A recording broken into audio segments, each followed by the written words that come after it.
네, 지금 들으신 것처럼 미국이 오늘 기준금리를 0.75%포인트 또 올리면서 상단이 3.25%까지 높아졌습니다. 2.5%인 우리 기준금리보다 훨씬 더 높아진 거죠. 네, 그리고 전해드린 것처럼 원달러 환율도 1,400원대를 돌파했고요. 국내 증시도 떨어지고 있습니다. 관련해서 정철진 경제평론가와 함께 짚어보겠습니다. 어서 오세요. 오십시오. 네, 안녕하십니까. 네, 미국이 0.75%포인트 자이언트 스텝이라고 표현하는데 벌써 3번 연속 자이언트 스텝입니다. 네. 물가를 잡기가 그만큼 지금 힘들다는 뜻으로 봐야 되겠죠. 그렇죠. 예. 특히 이제 우리가 0.75%포인트 자이언트 스텝은 어느 정도 예상을 했고요. 이 다음 제롬 파월 연준 의장의 코멘트 이후에 좀 이따 설명하겠지만 올 연말 내년에 금리는 어디까지 갈 건가 점을 찍는 이 점도표가 굉장히 중요했었는데 네. 예. 제롬 파월의 코멘트는 굉장히 강경했고요. 점도표의 상단도 굉장히 높아졌고 이에 달러는 더 강해지고 주식시장은 급락하고 이런 모습이 나왔습니다. 네, 예. 파월의 발언 말씀하셨는데 물가 상승률이 2%대까지 잡힐 때까지는 계속해서 금리 올리겠다고 했죠. 그렇습니다. 한 불과 6개월 사이에 이렇게 사람이 뭐 달라질 수 있나? 시장에서는 그런 얘기가 나오는데요.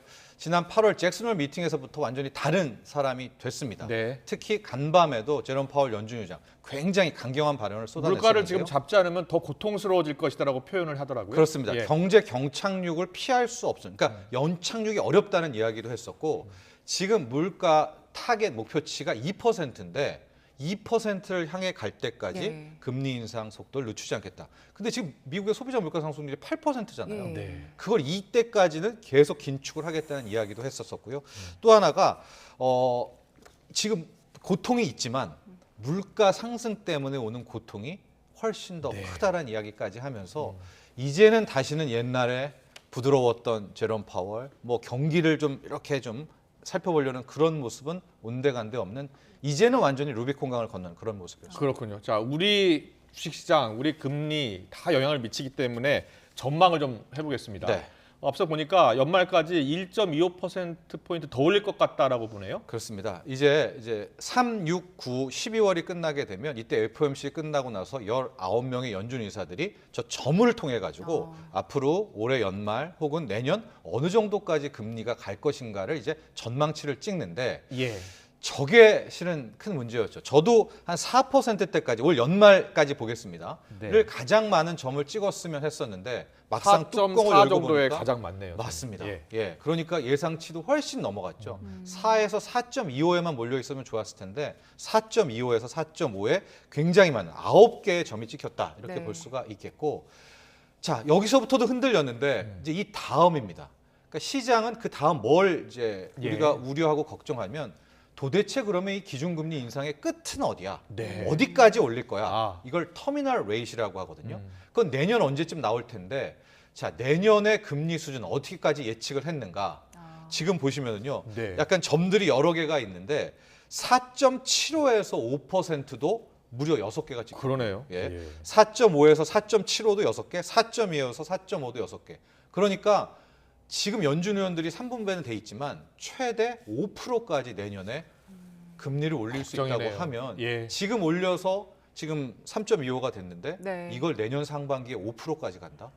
아, 이건 앞으로의 금리 인상이 더 많이 남았다는 거고 네. 여기에서 패닉의 모습을 보였습니다. 그렇군요. 네, 금리 전망이 저런 식으로 나온다고 하면 경기 침체가 더 길어질 걸로 봐야겠네요. 그렇죠. 그런데 다시 한번 간밤에 제롬 파월 연준 의장과 연준의 스탠스를 보면 경제를 침체로 보내더라도 짧은 기간 파괴를 하더라도 네. 물가부터 잡겠다라는 걸 명확히 했기 때문에 일단은 뭐 물가 쪽에 모든 방점이 찍혔다라고 봐야 되겠죠. 오늘 환율이 1,408원까지 지금 올라갔다고 하고요. 네.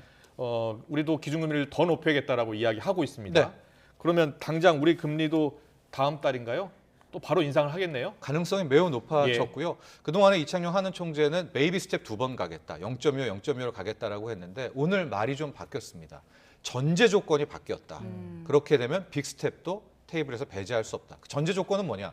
미국의 연말 금리가 가봐야 한 4%대라고 생각을 했는데 지금 연준의 모습을 보면 4.25, 4.5까지는 갈 거 아닙니까? 그럼 우리랑 너무 벌어지죠. 네. 지금 우린 2.5니까. 그렇다면 아마 10월에 우리도 0.5%포인트 빅 스텝을 밟고 3%까지는 갖다 대놓고 그 다음에 연준의 행보를 볼 가능성이 높아서요. 네. 아마도 다음 달 우리 한국은행 금통위에서는 빅스텝 가능성이 매우 높아졌다 이렇게 보여집니다. 네, 그동안에는 가계부채 걱정을 해서 올리는데 조심스러웠는데 네.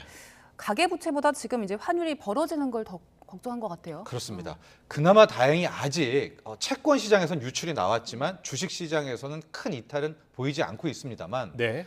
1,408원이란 이 원달러 환율이 이 정도로 이제 불안해지기 시작하면 또 한순간에 예기치 못한 문제들이 많이 나오거든요. 아마 한국은행이 물가뿐만이 아니라 이 환율 안정 차원에서도 이제는 상당히 강력한 긴축, 금리 인상에 나설 수밖에 없습니다. 우리나라 지금 가계부채가 1,800조 원이어가지고 네. 이거 금리를 많이 올리면 우리 경제에 큰 영향, 타격을 줄 수가 있잖아요. 네. 참 곤란할 것 같거든요. 그럼에도 불구하고 심지어 미국도 경제가 경착륙하더라도 예. 어려워지더라도 물가부터 잡겠다는 모습을 보였기 때문에 이렇게 된 이상 뭐 우리만 경기하다가 원치 않은 또 역효과가 나올 수 있겠지 않겠습니까? 환율 전망을 좀 시장에서 어떻게 보는지 궁금한데요. 네. 지금 금리 차가 워낙 낮기 때문에 달러도 고금리 따라 갈 겁니다. 그러니까 우리나라에서 달러를 찾아서 미국에 이제 맡길 가능성이 높아진 건데요. 네. 어떻게 얼마까지 오를 것으로 전망하고 있습니까? 일단은 달러 인덱스를 보고 그다음 원달러 환율을 봐야 될 텐데요. 네. 간밤에 달러 인덱스가 111이라는 현재 뭐 기술적 분석으로는 갈 수 없는 거의 90도로 쓰는 이제 그런 모습을 보였었거든요. 거기엔 이유가 유로와 파운드와 엔화가 엄청난 약세를 보여서 이제 상대적 강세가 나왔기 때문에 만에 하나 엔화, 유로와 파운드화가 힘을 내지 못한다면 예. 원달러 환율도 현재로서는 상단선이 어딘지를 뭐 우리가 의미할 수가 없습니다. 뭐 어떤 뭐 자대고 차트 그리고 이런 것도 지금 다 소용이 없고요. 네. 현재 달러 강을 외치는 이제 매수 세력들이 있지 않겠습니까? 예. 네. 여기가 끌고 가는 대로 갈 수밖에 없어서 쉽게 상단선을 예측할 수는 없지만 다만 오늘 이벤트 두 개가 있거든요. 조금 있다가 일본 중앙은행의 금융통화회의가 있고요. 저녁 때는 영란은행, 영국은행의 또 금리 결정이 있어서 적어도 이제 오늘 또 이 중앙은행의 행보에 따라서 달러 강세가 좀 멈춰주기를 바랄 뿐입니다. 예. 네, 그러면 지금 우리 증시에서 외국인들의 매도세에도 영향을 좀 미칠 것 같아요. 그런데 외국인들이 이 정도라면 굉장히 투매가 나와야 되거든요. 예. 근데 지난 6월 말부터 들어온 돈이 한 5조 원에서 6조 원 사이인데 최근에 이탈 조짐이 보였지만 또 확연히 그러니까 주식 시장에서는 떠난다는 모습이 아직은 안 나오고 있습니다. 반면에 채권 시장에서는 이제 좀 탈출 러쉬가 시작이 됐고요. 그렇기 때문에 예. 지금부터 우리 한국은행의 대처, 환율의 흐름, 또 우리 기업들의 실적에 따라서 상황은 좀 바뀌게 될 것 같은데 이제 주식시장에서마저 큰 틀에서의 외국인 자금이 이탈되게 된다면 상당히 문제는 걷지할 수 없이 커질 수밖에 없습니다. 예, 알겠습니다. 여러 가지로 참 어려운 상황인데요. 우리 금융당국이 어떻게 대처하는 게 가장 좋겠습니까? 현재로서는 한국은행에게 이제 가장 공이 많이 돌아가 있겠죠. 그래서 얼마 정도 기준금리를 올리느냐에 따라서 이제 원화의 강세 약세가 판결되게 될 것 같고요. 추경호 경제부총리가 오늘 여러 가지 이야기를 했었는데 환율의 쏠림에 대해서는 적극 대응하겠다, 네. 좌시하지 않겠다. 외환 보유고라는 것은 또 이럴 때 쓰는 거다라는 이야기를 했기 때문에요. 과연 외환 당국에서의 방어 능력 이런 것도 함께 고려해야 될 것 같습니다. 알겠습니다. 오늘 말씀 여기까지 듣겠습니다. 지금까지 정철진 경제평론가와 함께 짚어봤습니다. 고맙습니다.